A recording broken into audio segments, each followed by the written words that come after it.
Today on Aging Untold, it's a delicate situation for patient and caregiver alike as both strive to protect dignity. It's not laziness. It's not a refusal. It's not stubbornness, and I hear that so many times. We'll help you navigate when incontinence occurs and how to care for a loved one with compassion and respect. Plus, when a final farewell is simple, meaningful, and natural. I was reading about a mushroom suit that you can be buried in. We're talking about green burials and what options may be right for you and your family. Then later, you guys go all the way up to the red car? We hop aboard a tiny Alaskan train where passion isn't measured by size, but by the smiles it brings. Experts with advice and solutions. You're watching Aging Untold with Aging Well Coach Catherine Ambrose, gerontologist Sam Craddock, aging expert Amy O'Rourke, and board-certified physician Dr. Ray Rogers. We're all getting older. It's about time we talked about it. Welcome to Aging Untold. It's a sensitive topic and one that can lead to difficult conversations between patients and caregivers. Bowel incontinence is a condition where someone cannot control when they need to go. For those that suffer this involuntary action and have memory loss, it can be especially difficult. Before we get to how caregivers can navigate this, Dr. Ray, can you explain what is going on in the body when this happens? Well, it's actually, it's neurological. You know, it's not intentional, it's not an accident. It is really a disruption in the communication system. The gut and the brain are in constant communication always. And so what affects one affects the other. And it's through the vagus nerve. So when you have the process of dementia that's happening, depending on the stages, then you start to lose that communication. So the sensation that's normally the signal that's sent, you may not feel that. You may not get that signal. Or if you get it, you can't interpret it. What's going on, what's being said. Or if you do all those things, you may not be able to execute it. Where's the bathroom, or what is this? What does this all mean? So it really is a total breakdown in a communication system that's totally built together. It's not laziness. It's not a refusal. It's not stubbornness, and I hear that so many times. Oh, they're so stubborn, they won't even go to the bathroom anymore. No, their brain truly doesn't recognize the signals. Or I've seen this, and too often, maybe I do still get the signal that I need to go. I don't know where to go. Yeah. I don't know how to go. I don't know how to get my pants down. What does it mean? You don't know what it means. What does that, if I've even interpreted it correctly, how many steps do we have to go through just to go to the restroom? And if one of those steps gets broken, and it often does in dementia, then how does that person execute successfully? I think we forget, we do it so easily. You know, Yeah. Our brain tells us to do something, so we'll walk to that door. It is really a complex, coordinated system. It's really complex when you break it down piece by piece. And so if you're missing a piece, it becomes even more difficult. It's like finishing a puzzle but having a missing piece in it. Right.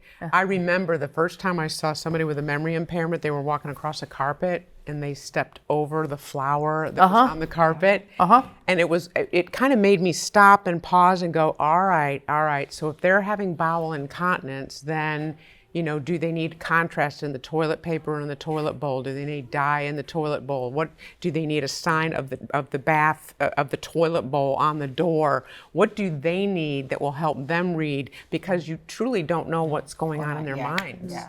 And for the caregiver, that's really hard because I think you have to not try to treat it like the normal process. You have to do some. You can't correct it. I think that's the other thing is too frequently we think, you know, when and a child has an accident, we want to correct it because we want to train them and teach them better. Please understand, these people know how to do it, or they've known. And because of brain damage, not because of any other reason, because of true brain damage, they now are no longer able to execute it. And no matter how you correct them or shame them or treat them, it's not going to bring that back. Right. And we too frequently think that if we correct something, we're going to be able to restore memory or we're going to restore abilities. And that's not the case. We have to come up with successful ways to help them manage. And the successful ways to help them manage is we have to recognize what's going on in them. So are we hiding? Are we pacing? Are we uncomfortable? Are we agitated? Are we maybe pulling at our clothes? And then put them on a schedule. You eat, 30 minutes, go to the restroom. Eat, 30 minutes, go to the restroom. If it's not successful, do it again, but give time. Don't assume that because you go in, and don't stand there. Do not stand there while somebody's trying to have a bowel movement. None of us want to do that in front of somebody else. It's so important. I remember getting a call from a guy named Fred years and years ago, and his wife had become incontinent of bowel, and he goes, I have to move her now. I have to move her now. It was that he didn't have the tools to manage it at home, so his severe solution was to move. So I would really encourage people to follow those tips that you're giving. And the other thing is, emotionally, they pick up on your feelings. Yeah, so your energy. Your energy. And so if you're like, ew, and then you're mad at them and you're having all this judgment about them, they're picking up on that. So you could actually make it worse by trying to correct them. You're making it worse for yourself, and you're making it worse for them. But systems are the solution, like you were saying. That's right. What kind of systems do I need as a caregiver to make this easier for myself and for my loved one? And then you have to identify, like you said, that was correct, but everybody's pattern might be different. So you have to identify what that pattern is for that individual. For them. Maybe it's 30 minutes after, maybe it's 60 minutes after, but identify it, pay attention, and then you can interact. And don't be afraid of incontinence products. So many people are so embarrassed and ashamed to use and have incontinence products. Have them. Use them. Yeah. They're there to benefit you as a caregiver and your loved one. Right. I've heard people say, they're so expensive. All those products are so expensive. Well, they have reusable, they have, so they've done a lot of creative things to bring the cost down. It used to be they'd reuse them and they weren't reusable, and we all remember working in the communities, and it was from their fear of the expense of it, so now it's much, much easier. Coming up, millions of Americans have this diagnosis, but for some, the two types can cause a lot of confusion. We clear up some of the differences in diabetes. But first, some people are choosing a greener way to say goodbye. Water cremation is something that I just started hearing about, and it's called alkaline hydrolysis. The benefits and challenges you should consider with green burials.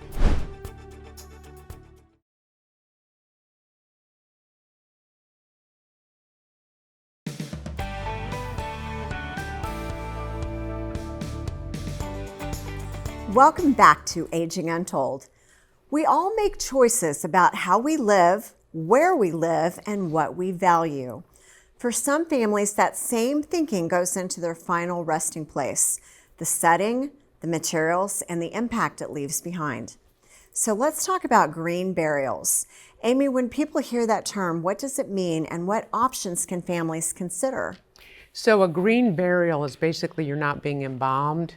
And what I love about the funeral industry is that they're offering so many alternatives. A green burial is something that applies to the environmentally conscious consumer and somebody that wants to be buried. So those two things, especially in today's world, if that's really important to you as a consumer, that's the conversation to start with the funeral home. And to say that I really, that green burial is important to me.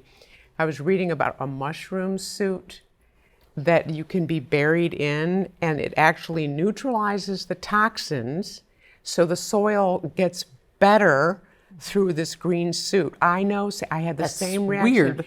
It is. That's why when I say approach the funeral home is to ask a lot of questions, because there's more available than you really know, and especially if you want to be really in preserving the environment. So I called a local funeral director that's a friend of mine. So he visited with me on some of this. He said, first of all, there is this myth that you can be buried in a tree root, and that was actually, I think, maybe a story in Europe, and people latched onto it, and it makes the rounds through social media. And he's like, that does not really exist yet, but people ask about it. But the thing of it is that if they're interested in alternatives, to know that it's not something you can say, oh, let's hurry up and make a decision this weekend after a death, that you need to plan in advance to see what local regulations and what local options there are, because it's very specific to the area that you live in. And my friend said one of the reasons why is because there's a lot of cost involved in some of these different things. Like water cremation is something that I just started hearing about, and it's called alkaline hydrolysis. And he said that equipment to do that is very, very costly. And so it may not be available in very many areas yet, but that's something that people are curious about. What is that? It is a process of cremating a body using maybe 95% water, a lot of water, and creates a little wastewater product. So there are things out there, but it's unfamiliar to a lot of people, so it maybe hasn't caught on in very many areas. But I'm just curious, would any of you consider that? I would consider it 100%. And the cost is like in between cremation and burial, but I really want to preserve the environment. And my husband and I are actually talking about doing the mushroom suit to think that our body would nourish the soil, that we could, be buried and actually make the world a little bit better as we're leaving is very appealing. We have a private family burial spot on the farm, and so I would certainly consider it because we can do the green burial. It's cost savings and it's environmentally protected. And you jump through all the hoops in order to do that legally. I'm looking Legally, at we cremation can have our myself. own. You're going to do cremation. I'm on cremation. Okay. Yeah. And that's the Ashes largest. and dust to dust. Today, that's the largest category of dispositions is cremation. So it's really interesting how I'm things evolve. interested in the water cremation. Yeah. I think very- that'll me start too. coming up soon. I might be interested in that one. I like the idea of water. We've got more to come on Aging Untold. Still ahead, railroads connect places, but this one connects families. And the final stop, Memory Lane. It's a 1/8 scale railroad on about 3.5 miles of track on 18 acres. How one grandfather's passion project keeps generations coming back year after year. But first, there's a common diagnosis that can cause a lot of confusion. We break down the myths about diabetes. Find more Aging Untold content on your favorite social platform. You can follow Aging Untold on Facebook, Instagram, and TikTok now.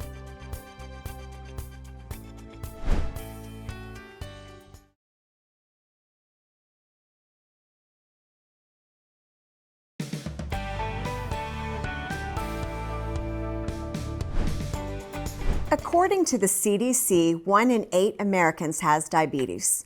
But treatment isn't one size fits all. Experts say that's because even though 2 people may have similar symptoms, the diagnosis can be very different. In this medical mythbuster, Viv Williams goes in depth on the disease that kills thousands each year. All diabetes is not the same, and type 1 and type 2 diabetes are actually very different, almost opposite in some ways. If type 1 and type 2 diabetes are so different, then why are they labeled as being the same disease? Dr. Anna Bradley, a Vanderbilt University endocrinologist, says both type 1 and type 2 diabetes have an impact on how your body turns food into energy, which results in your blood sugar being too high. But why this happens is different. In type 1 diabetes, the blood sugar is too high because the pancreas stops producing insulin. And insulin is the hormone that causes the cells of our body to take in glucose or nutrition. So without that hormone insulin, our bodies can't bring sugar from the bloodstream into the cells, where it's mobilized and used to make energy. Bradley says in type 2 diabetes, blood sugar gets too high when cells become resistant to signals produced by insulin. They stop converting sugar to energy, so the sugar builds up in your blood.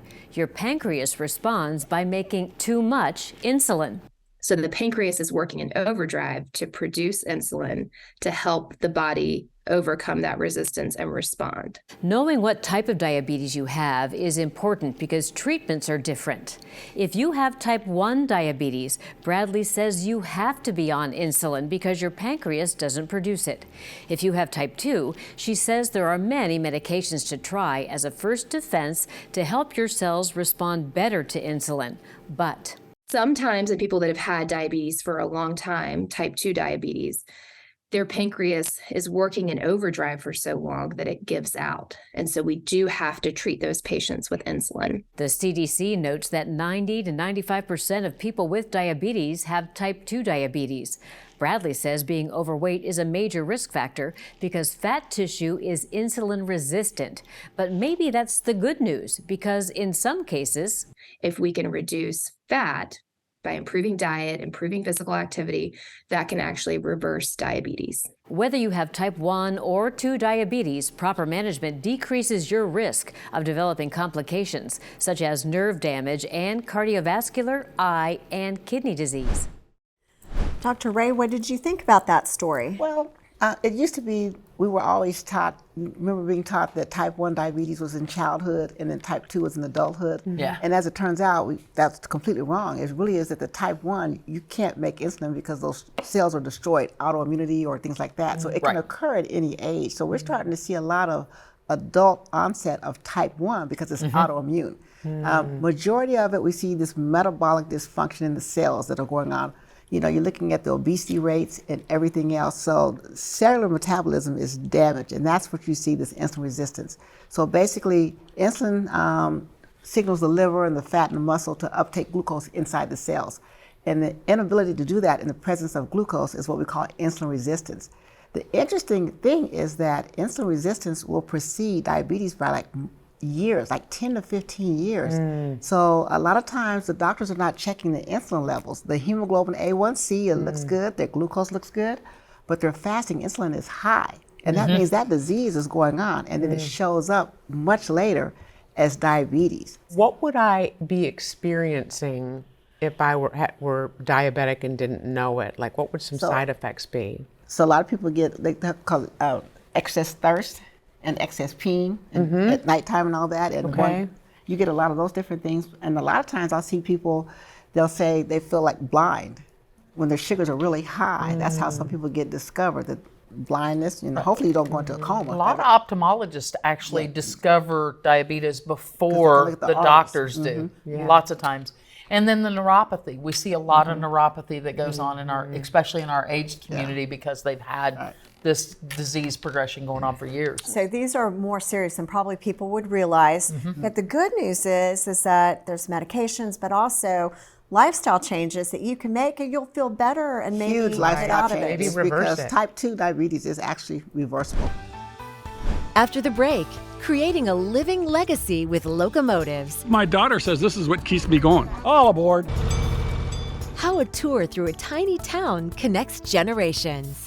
You can watch Aging Untold anytime online. Go to aginguntold.com or subscribe to the Aging Untold YouTube channel for more.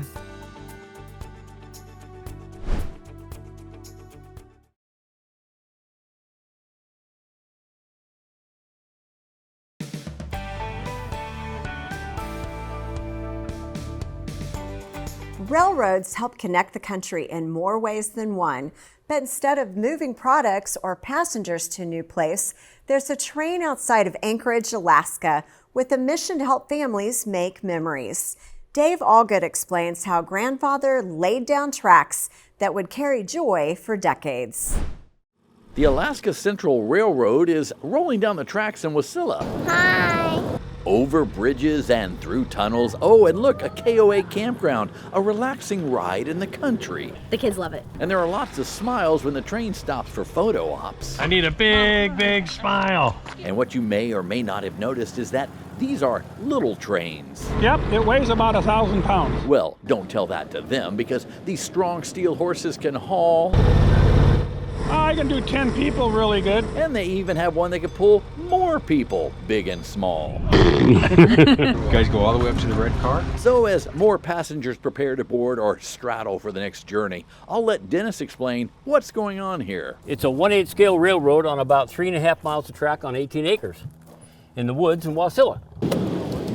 You see, all this to scale towns and houses and miles of track was the brainchild or train child of this man, Jack Klingbeil. My wife and I founded this back in 1969, so our children could have something to do and stay out of trouble. He wasn't just building rails, he was pouring the foundation for family. His daughter Cherish checks in passengers. Hi, would you like a ride today? Yes, there's 5 of us. And grandson Briar is on board with helping Grandpa ride the rails and carrying the occasional goose. It's all It's a family affair still. But not just for Jack, but for the people who keep coming back. We decided to come check it out on Mother's Day about 2 years ago. And you're back. Yeah.